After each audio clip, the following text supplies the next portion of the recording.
Sector, where the Joint Admissions and Matriculation Board Jamb has released the results of the 2025 Unified Tertiary Matriculation Examination Resit, conducted for candidates whose sessions were impacted by technical disruptions at certain centers in Lagos and the Southeast. Joining me for more on this is an educationist, Peter Ogudoro. Good to have you join us on TVC News at 10. Now, Jamb has openly taken responsibility. It's apologized to Nigerians for the technical errors and, as a matter of fact, ordered a receipt for more than 379,000 candidates. We even heard the Jamb registrar considered resigning as a result of what happened. What does this say about Jamb and the nation's education sector? We must commend the registrar for finding the humility to admit that things did go wrong, and for the swift action they took to try to address the challenges that those young people have faced. So it's a commendable action on the part of Jamb. We do, however, think that we have to ensure that we put our house in order as a country, because it was very embarrassing for us to hear that our children didn't perform as well as we expected. Even the minister also made wrong assumptions at the beginning stages of the crisis, where he assumed that the poor performance of candidates, as announced at that point, had something to do with the fact that they had succeeded in arresting examination malpractice in the country. But it turned out to be the fact that the results were not uploaded properly. So, we are happy that we now live in a country where those who are in leadership positions are able to admit errors when they do. All right, and aside that, Jamb has also talked about disturbing trends involving examination malpractices by candidates. This has always been there, you know, talking about some CBT center operators as well and tutorial centers. What can parents and other stakeholders do to curb the trend in future exams?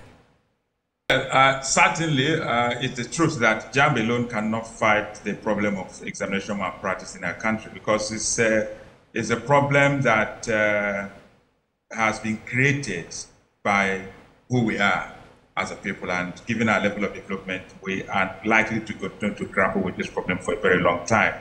We, as a people, adore certificates, and we worry so much about people's grades. We are a people who are yet to recognize that certificates don't tell all the story about any individual anymore, and that we should focus more on the practical problems human beings, individuals, citizens of Nigeria can solve, rather than using their certificates, the academic credentials they have, to judge them all the time. So until we get to a point where we are able to avoid a situation where we use a 2-hour test to judge what an individual has been able to benefit in 6 years of secondary education, we are not likely to be able to stamp out examination malpractice in our country. So yeah, I hope you do get what I'm trying to say, because even where we are with respect to Jamb and the conducting of that exam is not where we should be. In other countries, in the US, for example, it's not only a SAT that determines whether you go to university or not.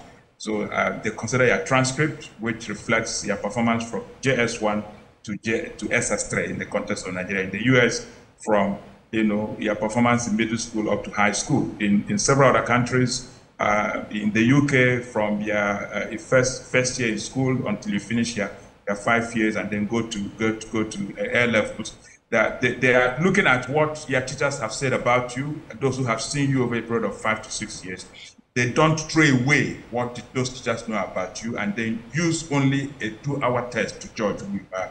If you continue to do that, you will also continue to have the problem of examination malpractice. So let us bring up our children to know that we are interested in every story that they have told their teachers in terms of their performance, right from the time they started secondary school to the time they finished.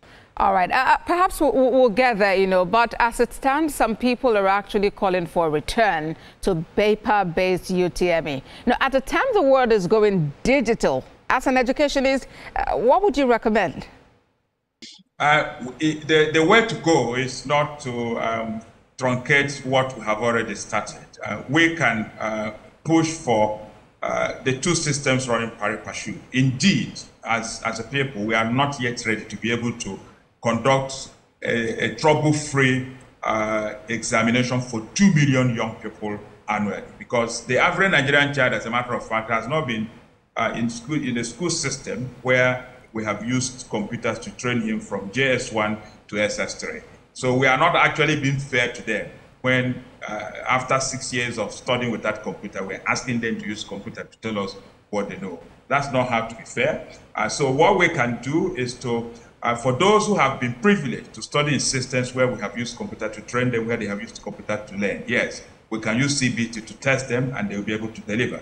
But those in rural communities, in places where we haven't been able to deploy computers as a means of learning, we should continue to use pen and paper until we're able to bring everybody to a level where computer will make sense as a means to testing, as a means of testing young people and determining what.